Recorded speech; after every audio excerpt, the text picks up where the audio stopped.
All right, welcome everybody. Week 19 of the Other Side's Sports Show. We are back after a nice little break. Evans and I both went on a nice vacation, and so we're back ready to go, recharged, ready to dive into some of our topics today. So if you follow us on Twitter or Facebook, you saw our topics. We're going to talk about the Kawhi Leonard trade from the Spurs to the Raptors.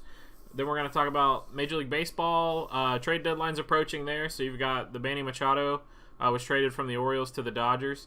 And I'm sure there's more trades to come in the coming days as we lead up to the deadline on the 31st. Then we'll talk about Gary Sanchez and his lack of effort last night against the Rays. And then we're going to do AFC West and AFC North predictions for the NFL. And then Emmons will close us out with his What's on His Mind topic. So without further ado, Emmons, let's just dive right back into it. After having our week off, you've had 2 weeks off, actually. Yeah, it's been nice. Yeah, you had 2 weeks off. It's been nice. So let's just get right into it, talking about Kawhi Leonard. Nothing ever happens in the NBA offseason, it seems. Yeah, the NBA offseason is always very quiet. Some guy named LeBron James went to the Lakers. Some guy named Kawhi Leonard got traded to the team he did not really want to go to. But the question is that you provided us, who's the winner of the trade, or if it's both, if it both works out. To me, I think the Raptors win this trade in a weird way. Because, if Kawhi plays, which he will, he has to, because he wants a shoe deal. And if you sit out 2 years in a row, it's not happening.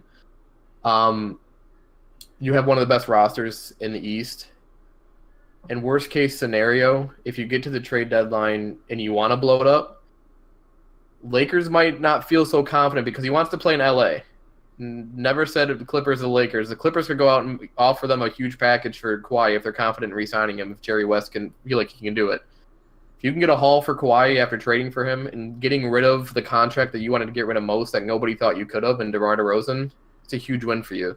Worst case scenario, you're not winning an NBA championship or anything, but you're competing in the East, probably top 3 seed at the least, if you keep that team together and they play. So I just think there's really no loss here with it for Toronto unless they somehow get stuck keeping Kawhi all year and they don't do anything, make any noise in the playoffs, which normally they don't. But that's normally because DeMar DeRozan disappears in the playoffs. Yeah. Because the one thing I'll say before you go ahead, even though Kawhi doesn't really want to be there, anytime you get a top 3 player in the league in a trade, it's tough not to say you won that trade. Okay, you took a really weird direction. I am not going to lie. I thought you were just going to say exactly what you just said there at the end, is like they got a top 3 player and that's why they won the trade. Well, because you went crazy. Yeah. You were like, they're going to trade Kawhi mid-season and it's going to be like they're going to get all this haul back from the Clippers. I'll get more into it after you get your Oh man, you went way off the rails. All right. If I had to pick a winner, I would say the Spurs won and not the Raptors. The Spurs got a guy in DeMar DeRozan who will play for them. He has no issues with them. He probably is thankful to get out of Toronto, to be quite honest. No, he was not thankful to get out of Toronto. He wanted to be there his whole career. I don't know about... He didn't take any meetings because of he wanted to be in Toronto for the rest of his career. Maybe. But I know he was upset because they told him they weren't going to trade him, and then they traded him. But DeMar will be okay. He gets to play with Pop. He'll be all right.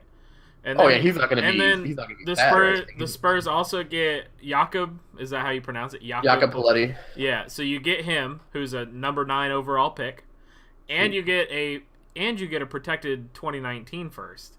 So it's tough. They're not going to see that pick for a couple years. That's fine. It's still a first round pick.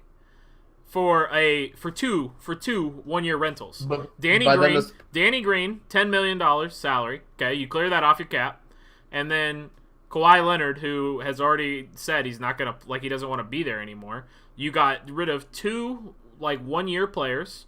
You got DeMar DeRozan, who I believe is under contract for a few more years. Podol, who's on a rookie deal, and a first round pick in the next couple years.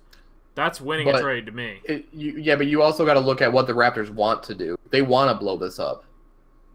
So you get rid of a contract that was virtually viewed as impossible to get rid of in DeMar DeRozan, and you get two guys that are on 1-year deals. And if you can trade Kawhi at the trade deadline and get at least a first-round pick back, which the Lakers have a couple, Clippers are going to be able to give you one.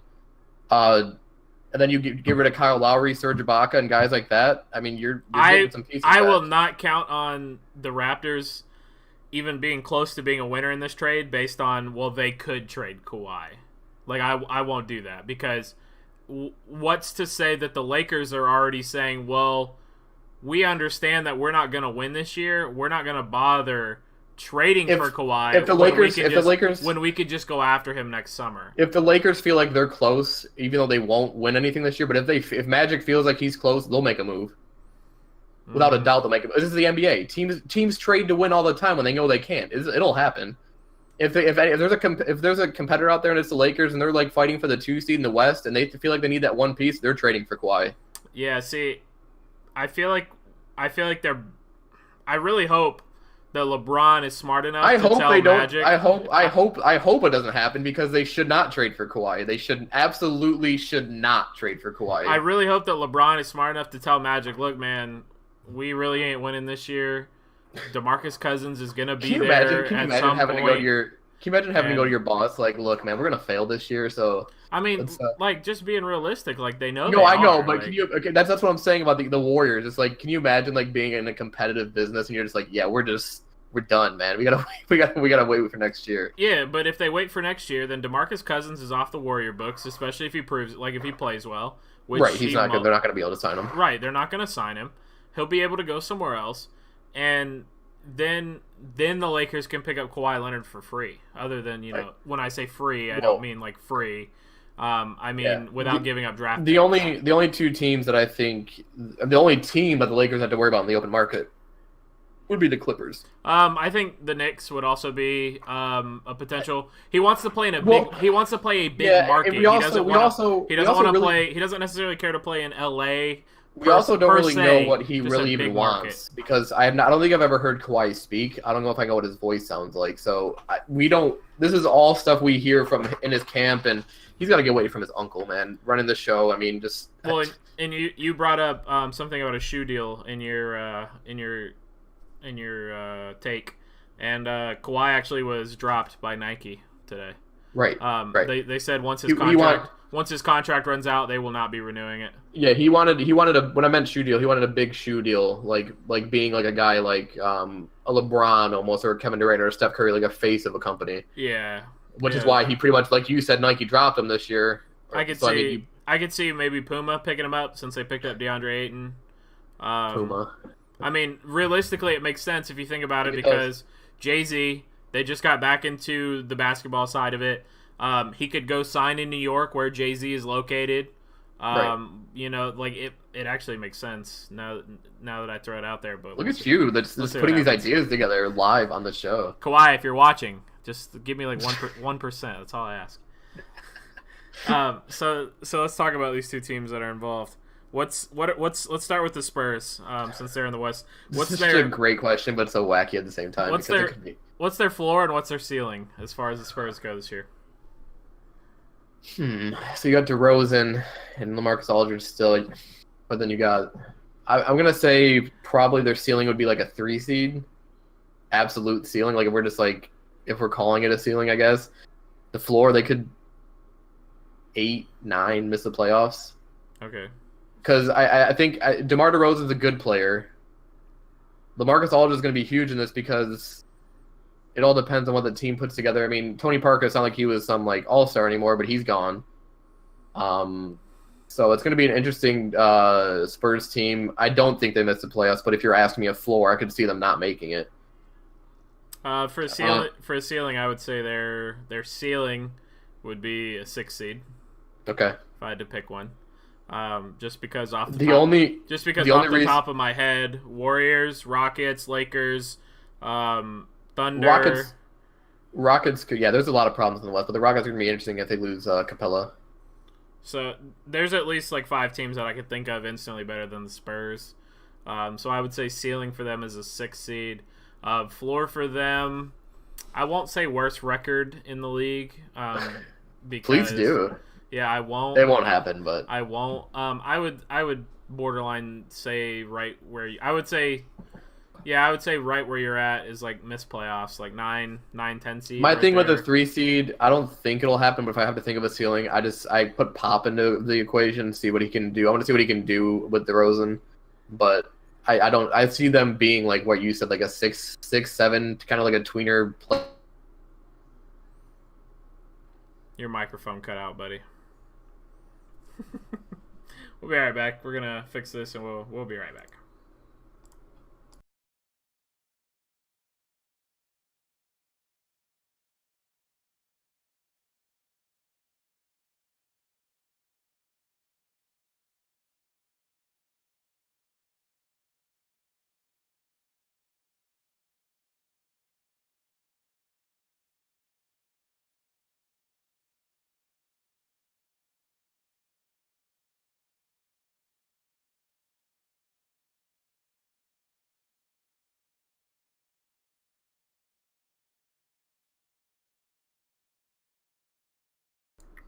Evans is going to switch his computers really quickly, so he will be right back. So just a couple minute delay, and we'll get it all fixed, and we'll continue on with the show. Thank you for being patient, and like I said, we'll be right back.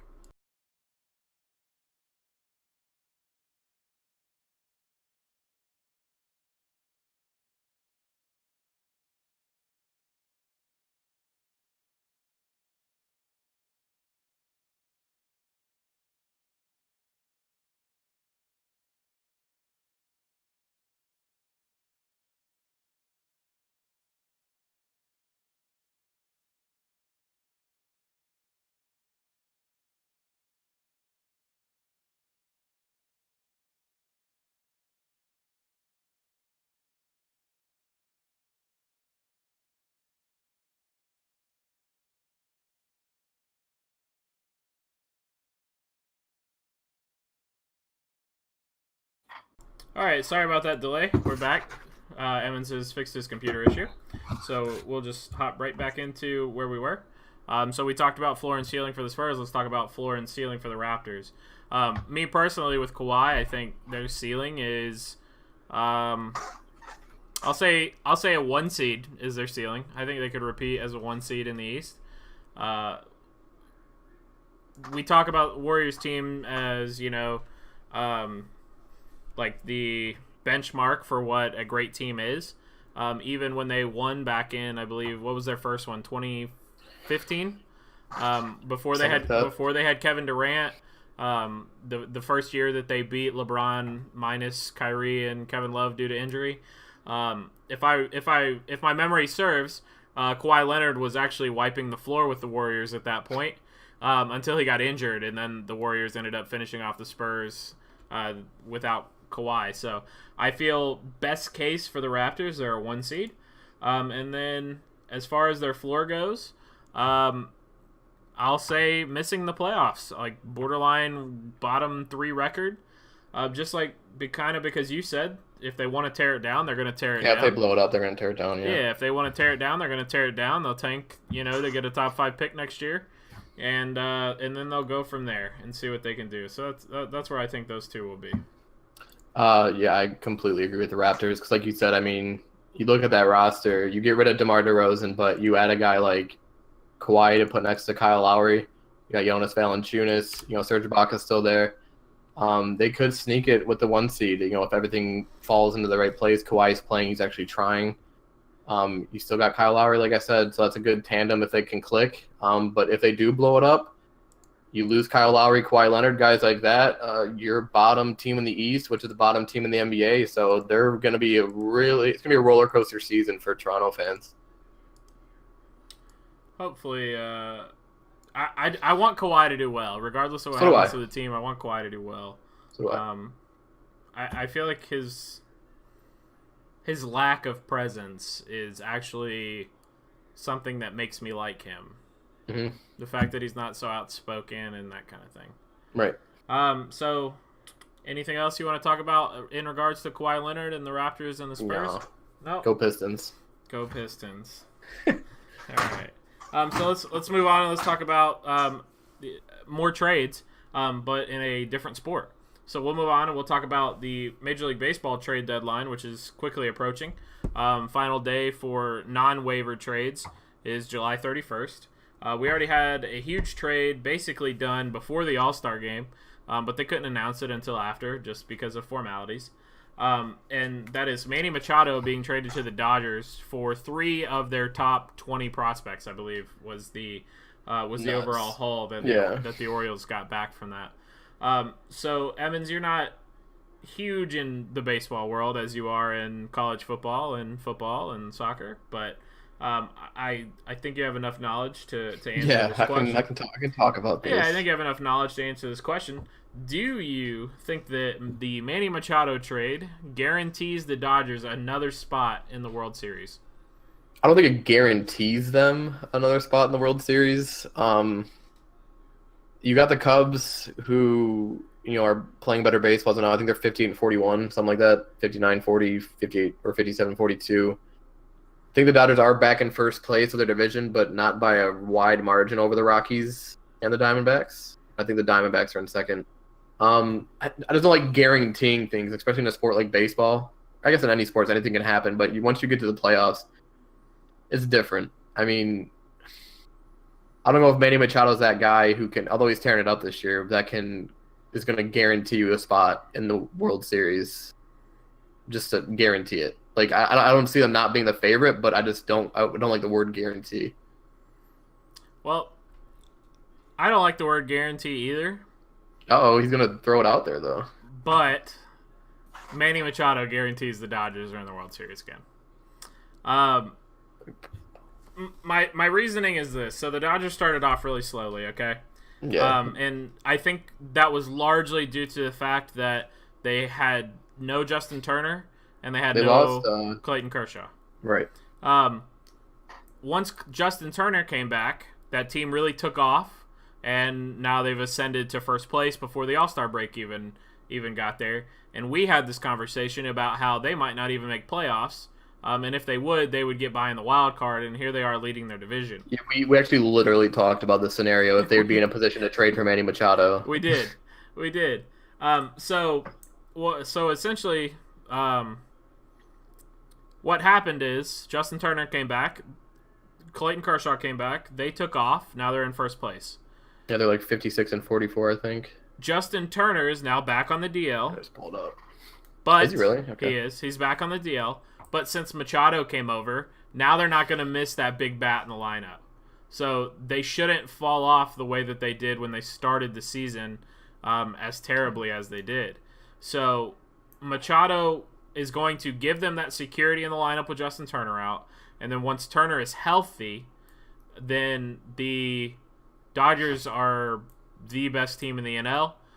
The Cubs cannot compete simply for the fact that the Cubs pitching has been horrific. They gave a huge contract to Yu Darvish, and Darvish has not performed even close to that contract, to say the least. And he's honestly, him and Lance Lynn are both kind of ruining. They're actually shining examples of why teams weren't signing free agents this offseason, in my opinion. Right. Yeah, I think it's looking at the standings, like between the AL and the AL is like the bottom of the AL is bad. Right. I think most of the worst records, or the 2 worst records, are 3. Actually, the 3 worst records are Baltimore, Kansas City, and White Sox. Chicago White Sox. Yeah. Interesting. Because the National League, like, it's no one's even at 60 wins. Like Boston just reached 70 wins, and your closest is the Cubs, and then the Brewers are still hanging in there. The Phillies, man. I mean, I don't know if it was you or Matthew who called the Phillies. They're like, kind of made like a little prediction there, but that was your boy, right? Yeah, the Nationals aren't turning it around. It does not. They're 4-6 their last 10 games, 49-50. 6 games back. The Braves, though, who besides you, obviously, I mean, really coming into it, who would have thought? Oh, I didn't even have the Braves. So I had the Phillies, but I did not have the Braves. I mean, the Braves are just. I mean, they're a half game out. Yeah. Which is so. I guess looking at it, I don't really. Once I actually have it pulled up, I don't really know who stops the Dodgers. That I'm actually looking at. The problem is that the top 5 teams in baseball, 4 of them are in the AL. between Right. between the Astros, Red Sox, Yankees, and Indians, because Indians have been playing better. Yeah. Indians just added Brad Hand and Simber. I don't remember his first name, but Simber from the Padres, 2 really good relievers. Yeah. So they just strengthened their bullpen, so they got a ton better. So 4 of the top 5 teams are in the AL. So the Dodgers really, all they have to do is play above average, and they'll make it to the playoffs. They'll give themselves a chance. Exactly. And then the playoffs, they should make it, because their only competition at this point is the Cubs. And if the Cubs can't figure the pitching out, then they're in trouble. Yeah, because it's cool the story of the Phillies. I don't know if the Phillies are experienced enough yet, talented enough to go against the Dodgers. They're not talented enough to go against the Dodgers now. I don't know what's going on with the Nationals. Actually, I do know what's going on with the Nationals, but that team kind of goes as Bryce Harper goes, and Bryce Harper's hitting .215. So that's what's going on. He really his outfit's more important than. I like Bryce Harper, though. I will say I do like Bryce Harper. I bash him, but I like him. Yeah.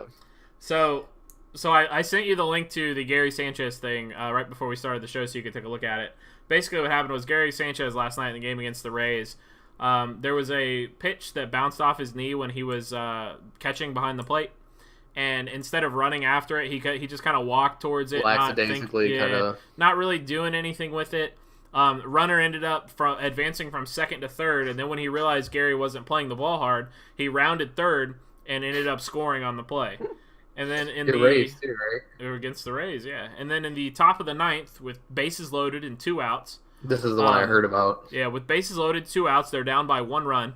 Gary Sanchez hits a ground ball up the middle. He does not run out of the box. It's just like a half jog, if you will.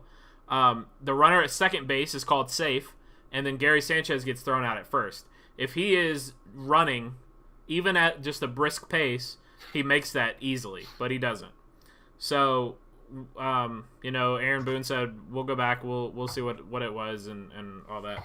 So, Sanchez was placed on the disabled list today, citing a groin injury.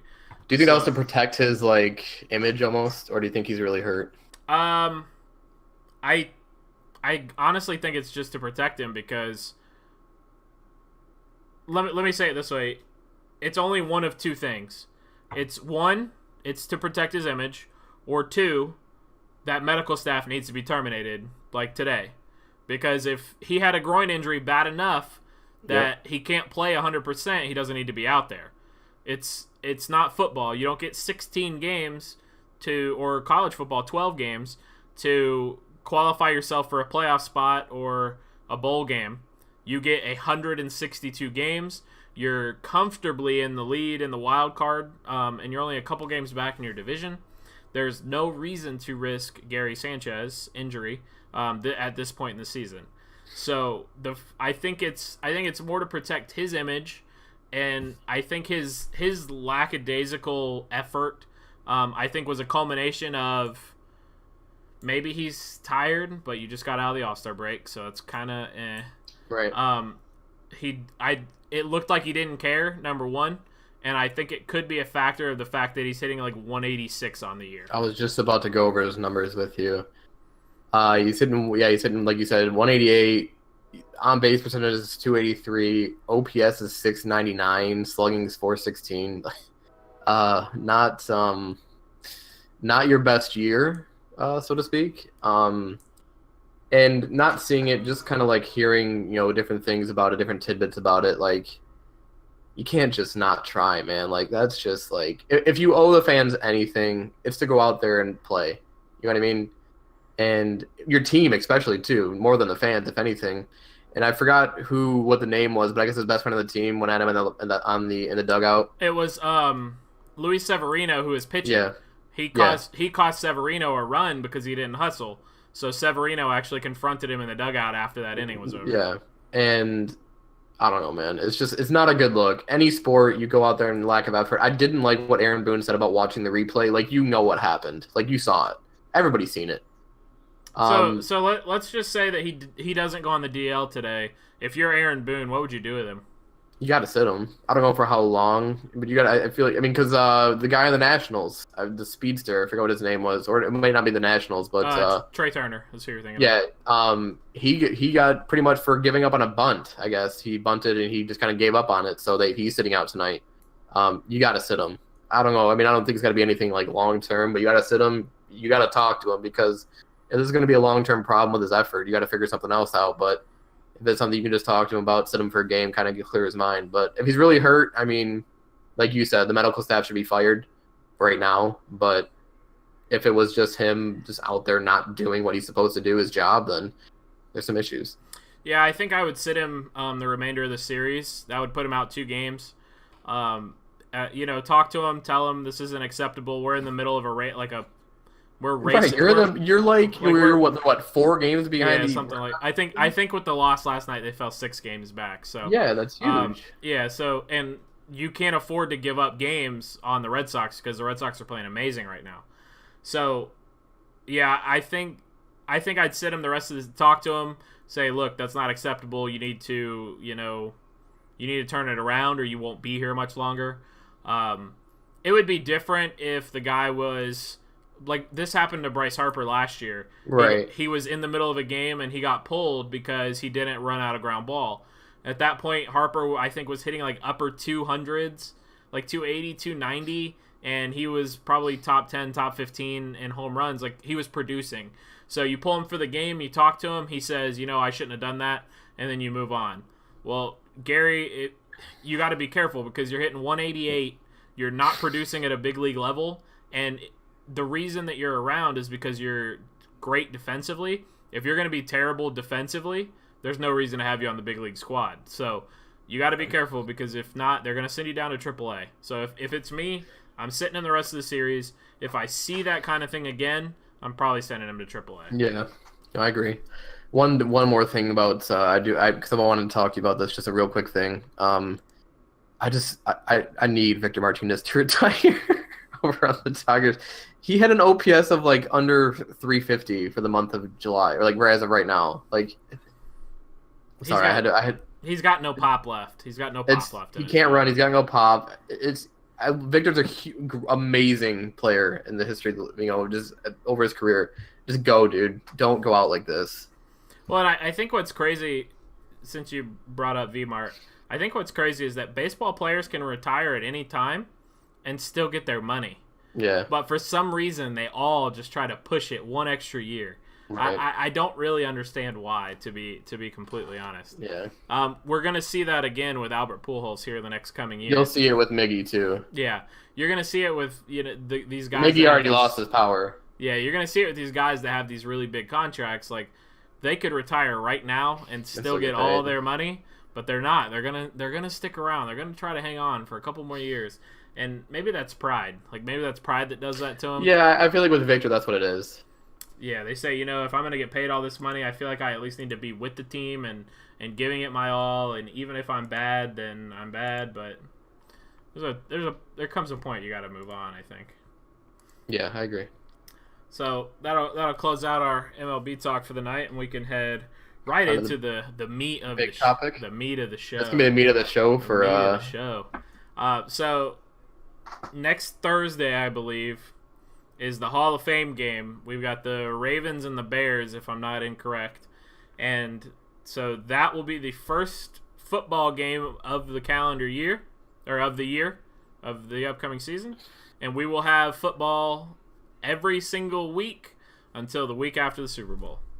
So ready for NFL and college football to get started. So without further ado, Emmons, why don't you take me? Let's start with your. Let's start with the AFC West.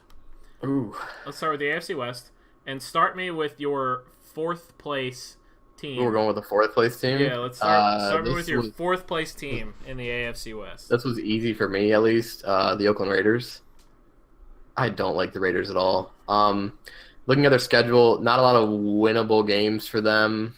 There's a couple games that are obviously in every schedule you're going to have that they could win, they could lose. I'm not on the John Gruden hype train.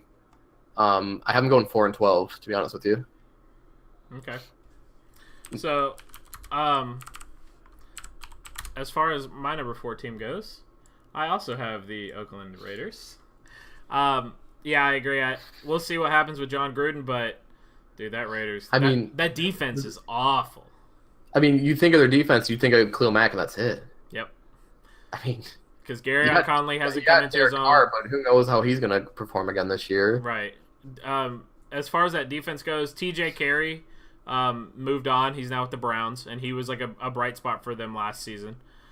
You've got Reggie Nelson aging in the secondary. Yeah. You don't know what you're going to get from Garrett Conley and from Obi Melifonwu. You let go of Aldon Smith in the offseason. And another curious move was they let go of Marquette King. Yeah. And that might not seem too big, but like special teams is huge. These are huge. Special teams is huge. And Marquette King is probably a top 3 punter in the league. So they let him go, and he goes to rival Denver. And that's going to be interesting. That's going to be an interesting little punter beef. Punter's getting in there. Out of curiosity, what do you have their record as? I had their record at 5-11, so I had them. Okay, so pretty close. I had them 1 game better than you. Okay. What did you have as their biggest win on this season?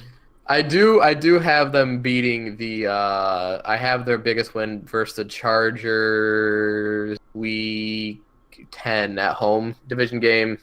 Tough to sweep your division opponent, so I had them winning, getting 1 decent sized win, which would actually going to be a huge win for them. But I mean, it doesn't matter. But I also have them winning a home game against a division opponent, but their biggest win comes week 13 against Kansas City. Okay, I like it. And that's it. I have them losing to Denver both times and Los Angeles both times. Yeah. Yep. So who do you have finishing third place in that division? At 9-7, I went back and forth on the team a lot. I have the Kansas City Chiefs. This is a team to me that could be 5-11. They could be if Mahomes is a real deal, they could win 10 games. But I think adding Sammy Watkins was a pretty big move to the offense that already has Tyreek Hill, Chris Conley, Travis Kelce. You're getting Kareem Hunt obviously is there, and then you add a guy like Sammy Watkins. It's gonna ride on Mahomes in the offense because you lose Marcus Peters. But they did also get what was the linebacker they got? Nothing like Anthony Hitchens. Yeah, Anthony Hitchens. Eric Berry's getting old. The defense is going to be interesting. The O-line still, unless something crazy happened, the O-line hasn't gotten much better. So, I could see them going 5-11. But I have them at 9-7. I think the offense will get it done. Just looking at their schedule. So I have the Kansas City Chiefs at 9-7. So. I as well have the Kansas City Chiefs. I feel like this is going to be, we're going to agree on this division. So I have them at 3rd as well. Although you had them a 9-7 record, I have them at 6-10. So I had them at 5-11 originally. Then I forgot about Sammy. I don't think Sammy Watkins is 4 wins better, but I just started looking at more games and matchups. So I have them at 6-10, and all 10 of those losses I'm going to pin on Pat Mahomes. I think that if the Chiefs had kept Marcus Peters and kept Alex Smith, based on their schedule this season, just looking at it, I would have originally probably put them at 14-2 with Alex Smith. With Patrick Mahomes, I have no idea what I'm getting. That's my thing. He showed up 1 game. There are plenty of offensive weapons on that team, but the offensive weapons are only as good as the guy throwing to them, right? Right. So, until I see Pat Mahomes come out firing, I think it'll be rough for them. And to make matters worse, it's not like they start with, Cincinnati. Yeah. They don't start with Chargers. They don't start with Chargers, Cincinnati and Cleveland. Brandon at Denver, Jacksonville, at New England. Their first 6 games is brutal. I have them 1-5 in their first 6. That's what I have. Who do you have beating? The only win that I have is over San Francisco. Same here. We have the same exact start for the Kansas City Chiefs. And I actually have that as their biggest win on the year. Even though looking at it now, I think I should have swapped that. Because I also have them beating Denver in Week 8. I was gonna say their biggest one for me I have none because originally, like I said, I had them at 5-11. I didn't think San Fran was that big, but I did swap it and end up having them beat Denver at home. So that would be my biggest win for them as well. Okay, so number 2, who you got at number 2? The Denver Broncos. At 10-6. I'm not like super huge on this Denver team, but I mean, their defense is still pretty much. It's going to be a good defense. Their schedule's almost favorable, I'd say. You start up with Seattle.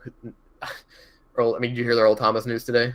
Yep, he won't You play already lost until he Cam gets a Stanford, you lost contract. Richard Sherman. That team is just they're gonna win that game. They at home against Oakland, win at Baltimore, at KC.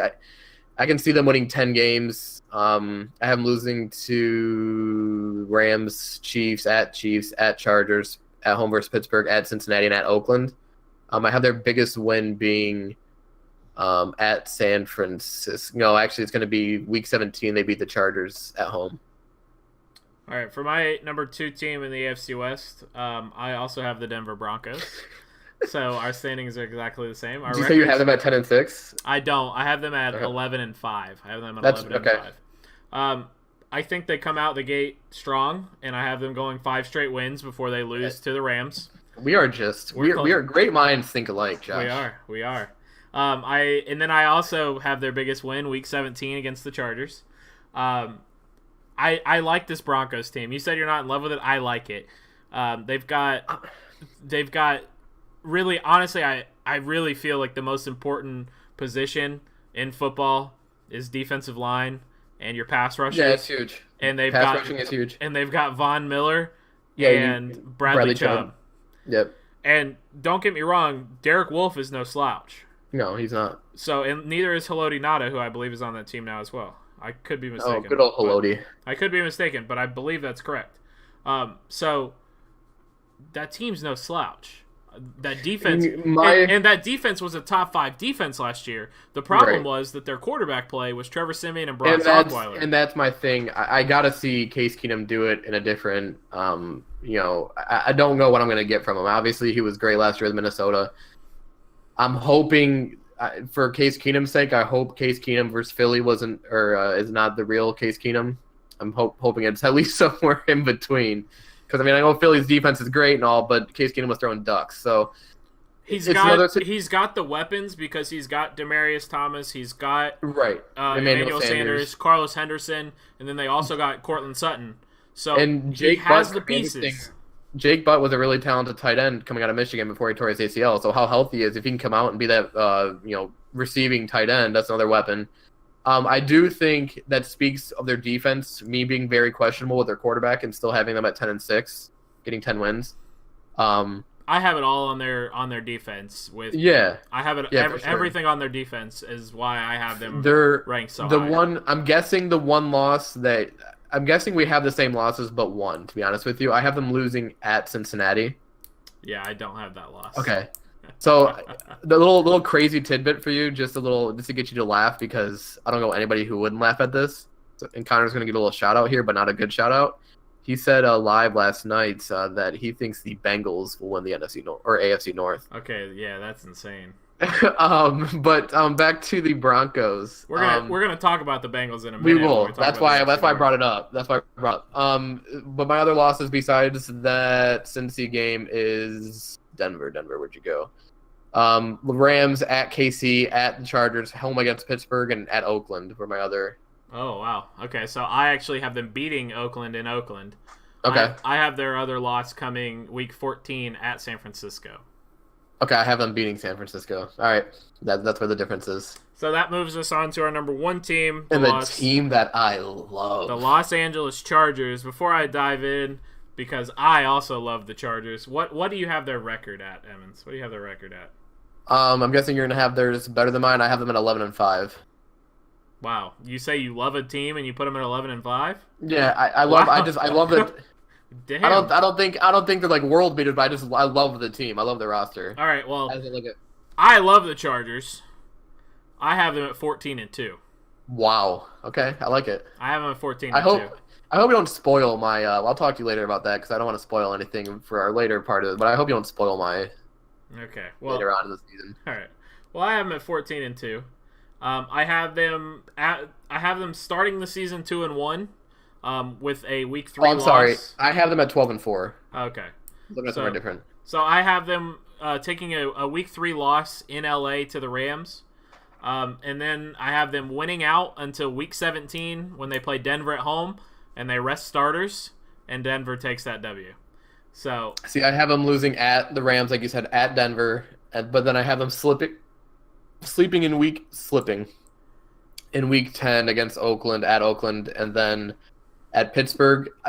And that's a thing that speaks to the Chargers, though. All four, they go undefeated at home. I think the road games will be interesting for them.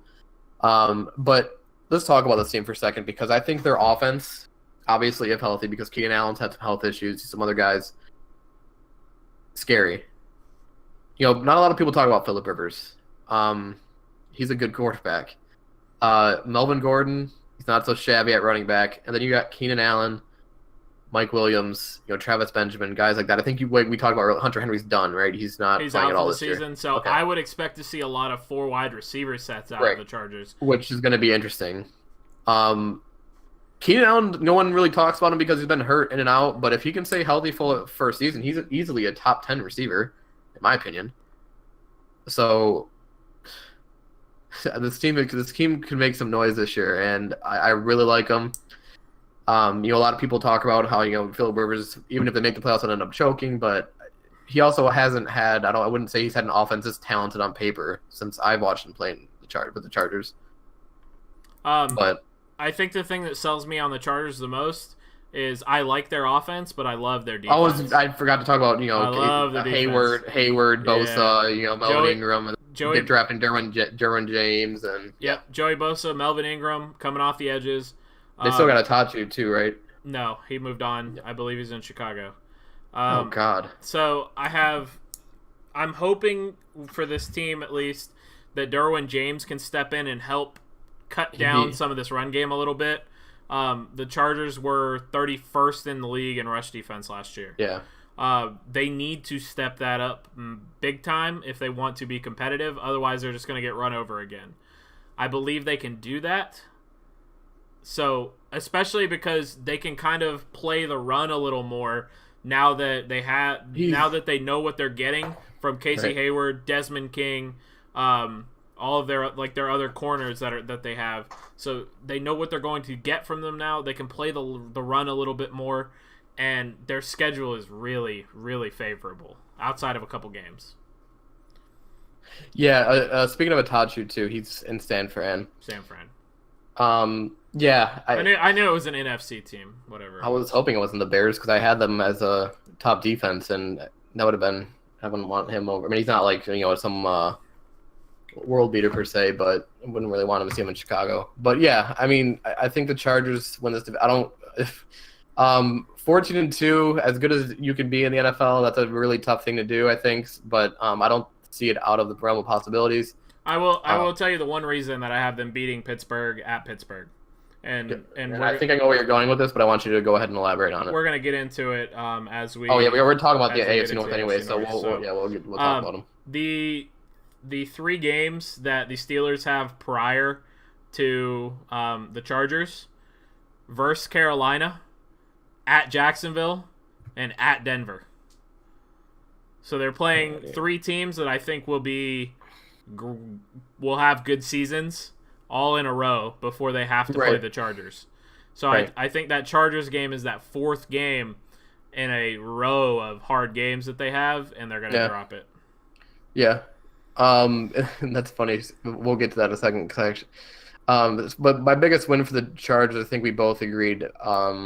Actually, no, we didn't actually talk about that. My biggest win for them would be home against Denver or at Kansas City. At Kansas City would probably be more impressive. I have the biggest win for them, Pittsburgh on the road. Yeah, at Pittsburgh on the road, if they do pull it off, that's easily the most impressive. But I have them losing that game. We can agree to disagree, and as one of our great friends says, we'll see. So let's talk about the AFC North. I'm going to lead off the AFC North because I believe I have a 4th place team that you will not have. Okay. My 4th place team in the AFC North, finishing with a 4-12 record this season, the Baltimore Ravens. The team has no idea what they're doing at quarterback. Alex Collins, if he can have another great year, he can be a centerpiece for them. But that remains to be seen. behind a average at best offensive line. They did draft 2 young tight ends. I'm interested to see how both of those guys will work out. Pick up Michael Crabtree as a veteran receiver with John Brown.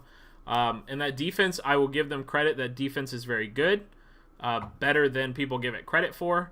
But as we saw with Denver last year, you can have a good defense and your record can still be bad. So I have the Baltimore Ravens at 4-12 with no real major wins. Yeah, hang on, I'm trying to. I got 2 teams at 5-11. I don't have this division being very good. As do I. I have 2 teams at 5-11. I guess I'll just say the team I like the least at 4, the Bengals.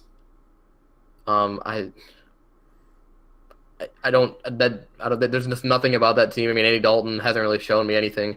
You still got AJ Green, but I don't know. The schedule, I mean, you got at Carolina looking at it. I actually have him starting 2-0.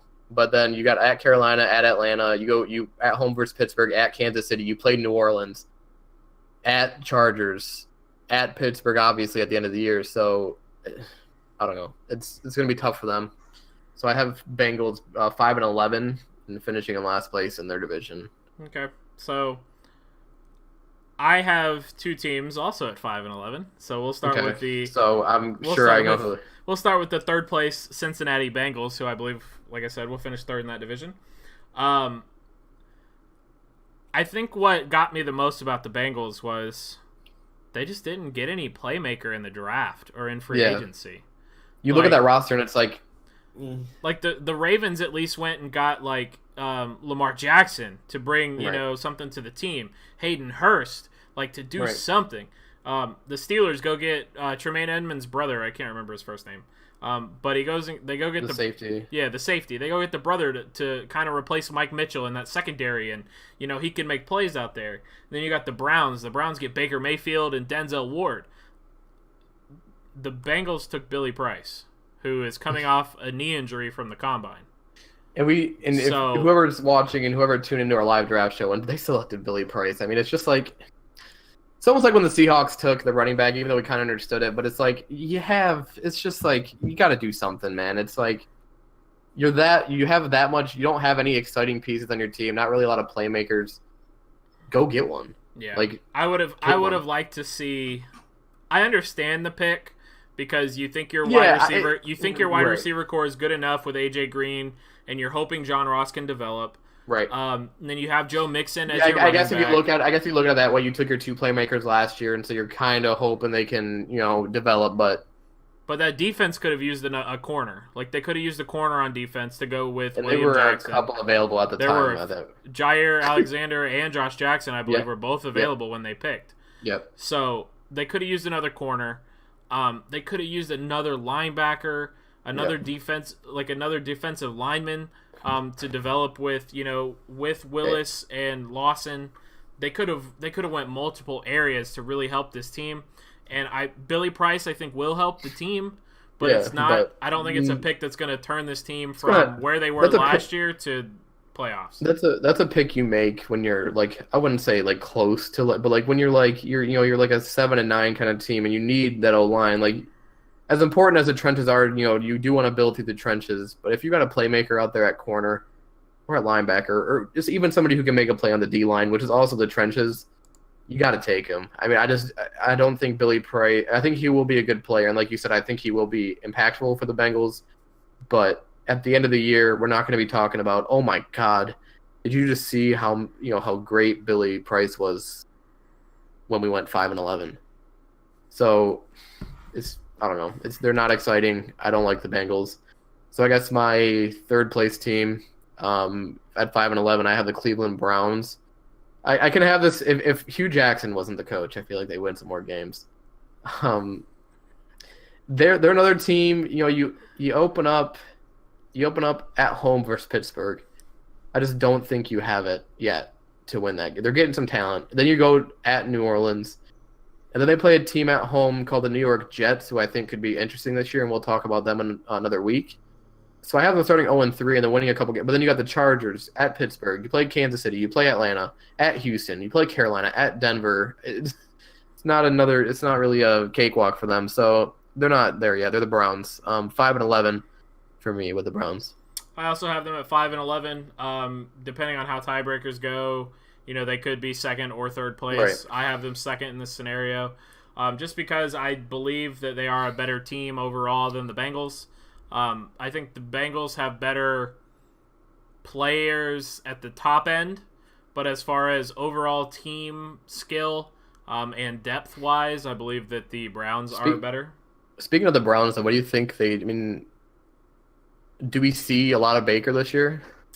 Yeah. Oh, yeah. Okay. Oh, yeah.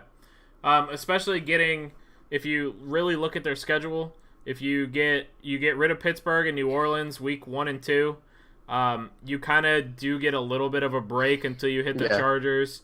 That's where I have them getting 2 wins in a row at Oakland and at Baltimore. See, I have them losing. Then you got Tampa Bay. I have them losing to Oakland, and beating the Jets. But I think Tampa Bay is, and we'll get into it. I think Tampa Bay is a really bad team this year.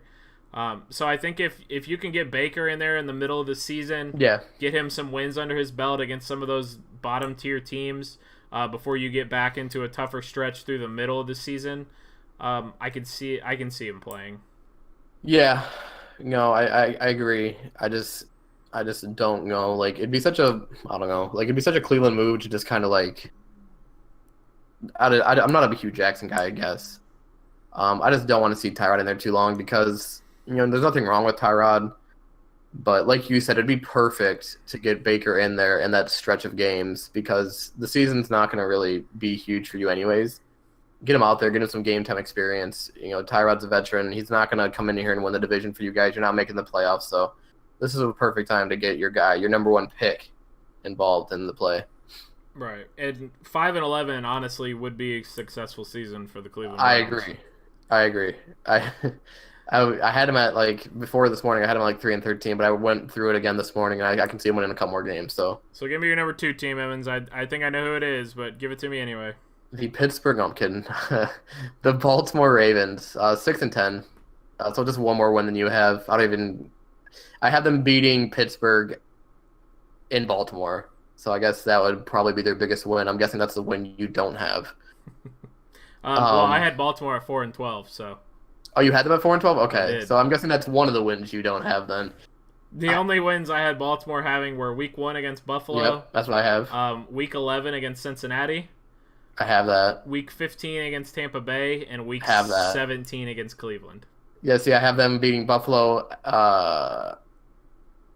I'll see. Yeah, well, whatever. I have them beating Buffalo at Cleveland, Pittsburgh, Cincinnati, Oakland, Tampa Bay, Cleveland. The Ravens. You signed Michael Crabtree. Like you said, they did go out and get Lamar Jackson, Hayden Hurst. It's going to be interesting to see how much of Lamar Jackson we see this year. You're going to see a whole lot of Lamar Jackson. That's what I'm thinking. Because Joe Flacco's now Joe Flacco. He's not, like I said, it's the same situation almost in Cleveland. It's also the final year this year that Joe Flacco has guaranteed money on his contract. Right. So after this season, the Ravens can cut Joe Flacco for no expense to them. So I think if Lamar does come in, he could be a playmaker enough to win you a couple of those games. But I think if they played Joe Flacco all 17 weeks, which I don't think they will, I think they maybe win 2 games.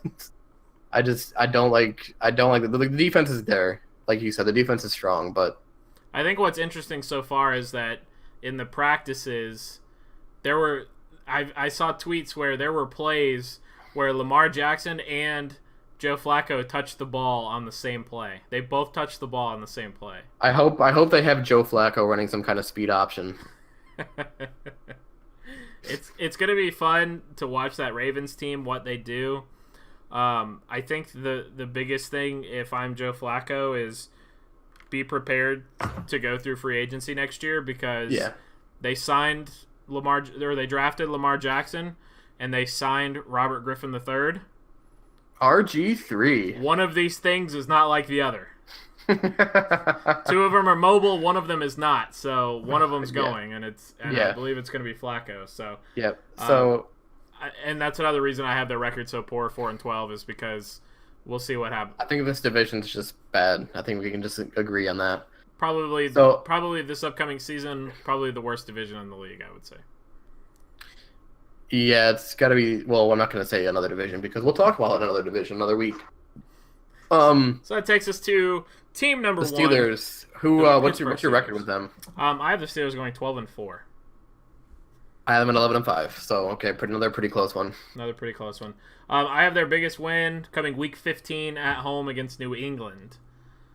I have their biggest win at home against the Chargers.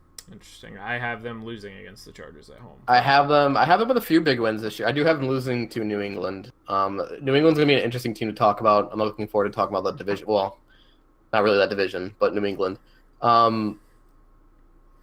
Yeah, I have the Steelers beating Atlanta. I have the Steelers actually starting 6-0. 7-0, actually. 7-0. And then I have them. So I guess that's kind of where I go into with my loss at Baltimore. You're 7-0. You go to Baltimore, division game.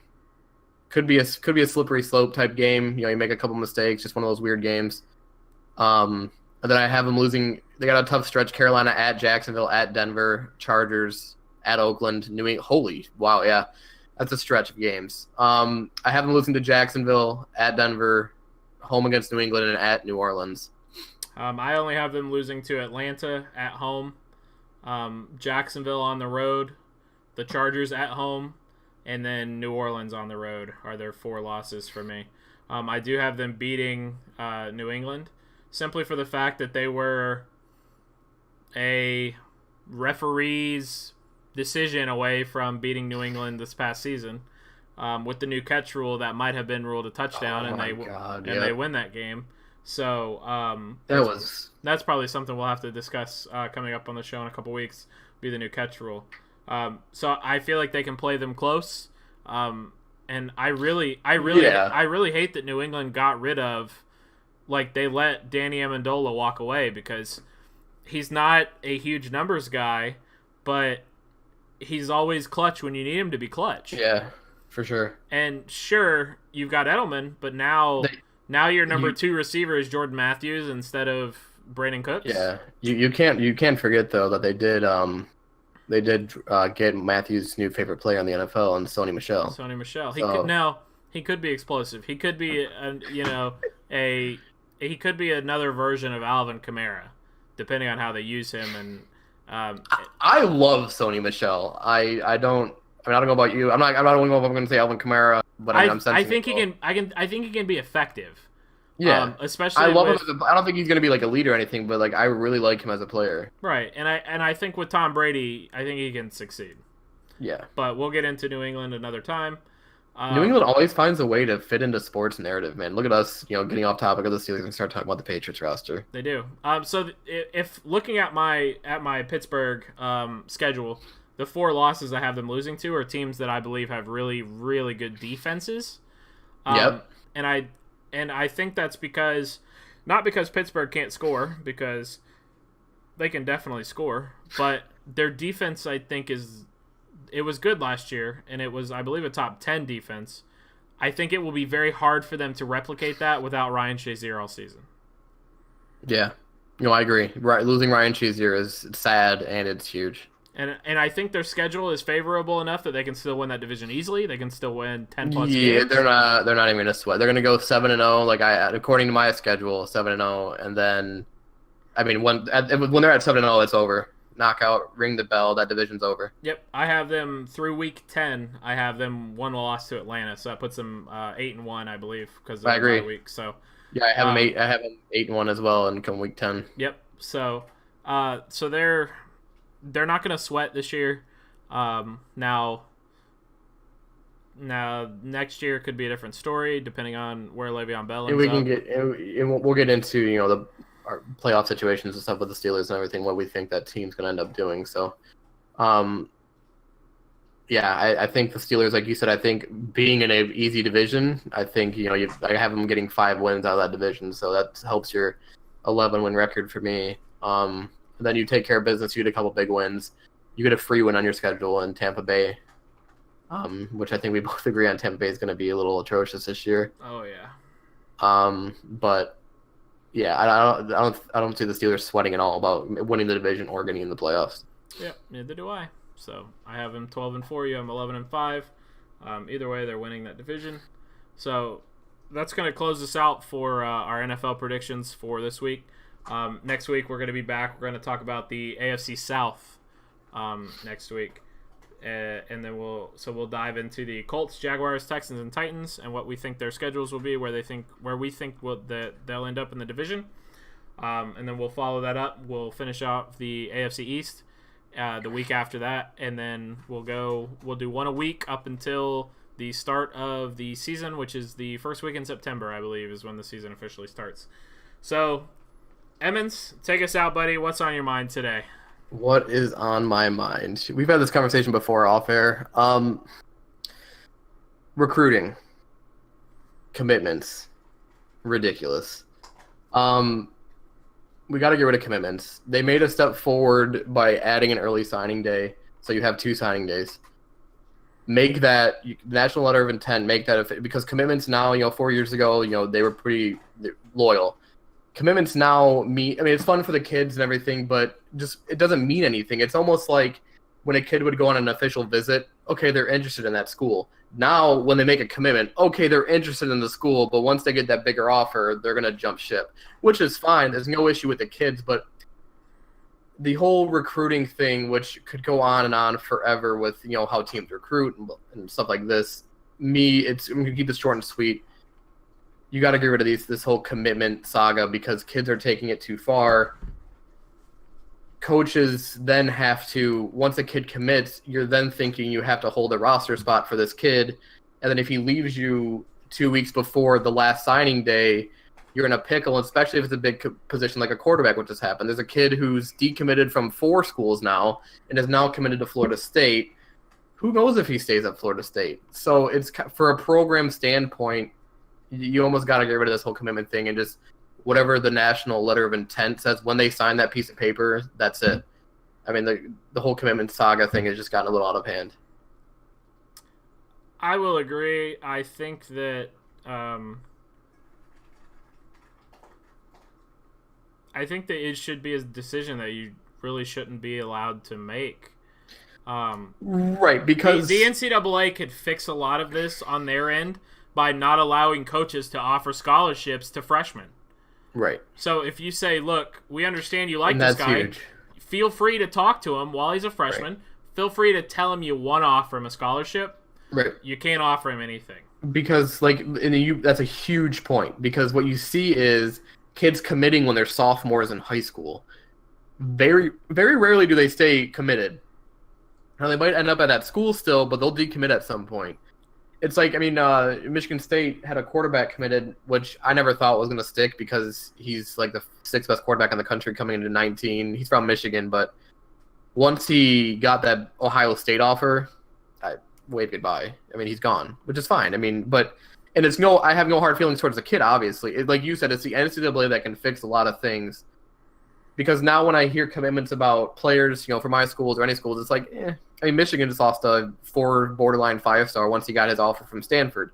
So they get these offers, they jump on them, and then they get another offer, and then they jump on that. And they're kids. We don't really know what we want. But like you said, we got to have some kind of rules to when you can offer them. Because, you even had not even freshmen. You hear about USC offering a kid in 8th grade as a quarterback. It's like, I don't even know where he went. I haven't heard that was like 10 years ago. I never even heard what happened to him. I went to high school with Derrick Henry, running back for the Tennessee Titans. There was a point in time we need a siren in here. There was a point in time when he had committed to Georgia. Yep. He was fully committed to Georgia. That's where he was going to go be a running back. And then I think beginning of his senior year, he decommitted from Georgia and committed to Alabama. Right. So, I think that the NCAA should probably implement some kind of thing where coaches aren't allowed to officially extend scholarships until maybe the senior year. You could even say because now you said they have an early signing day. Yeah, early in the fall. 2 weeks before early signing day. Yeah. That way, if a kid wants to commit and he wants to sign, he's got 2 weeks to decide. And if not, he can get his offers. Get all of his scholarship offers. He either signs one before that 2 week early signing period, or you wait until the normal signing period. Waits until the normal signing period. And like you said, it almost be like you treat it as like so free agency. You have like a certain time to where you can start talking to players officially, right? But they talk to players beforehand. They say, here, so you can say, yeah, I'm going to offer you this. I just can't give you this. I can't give you this official offer yet. It's going to come to you. You know, they can verbally commit to that coach if they want to. I mean, if the coach wants to take that for his word. But like, I'm tired of hearing about these commitments. Oh, he committed here. Let's see if he stays there. That's what it's becoming. And it's getting not annoying, I would say. But it's like, okay, cool. We'll see how long he lasts committed to that school. Yeah. Yeah, and typically by the time you get to the point where you're a senior in high school, you're not fully matured, but you're a little more mature than you are your freshman and sophomore year. So you kind of know what you want to do, where you want to go, and you get that feeling. Well, yeah, because it flushes out a little bit more. And because things happen. I mean, Michigan State was playing great football. They go 3-9. You're not going to want to stay committed to a 3-9 team, right? I mean, you want to go somewhere you're going to win. So they have the right to decommit, but like you said, let's wait on these offers. Let's have some kind of deadline and some kind of rule there. Right. All right. Well, that's going to be our show for today. We'll be back next Tuesday, same time. For episode 20. Yep, we'll be back for our 20th episode next week.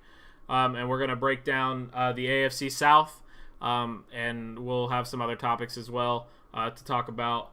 And those will be posted on our Twitter and Facebook pages. You can catch the recording to this on YouTube and iTunes will be back up and running and everything. Like Josh said, vacations, everything. So it's been a little crazy for both of us. So, but iTunes will be back up and running. Obviously, our YouTube page, Josh kept that up. So we'll be back in every social media aspect and everywhere we post our podcast, whatever this is, right, as we like to say. So again, thank you for watching. If you're watching live, thank you for watching. If you're watching the recording on YouTube or Twitch, and special shout out to you if you download it on iTunes and listen to it there. For sure. So everybody have a great night. John, thanks for being here again. And we'll see everybody next week.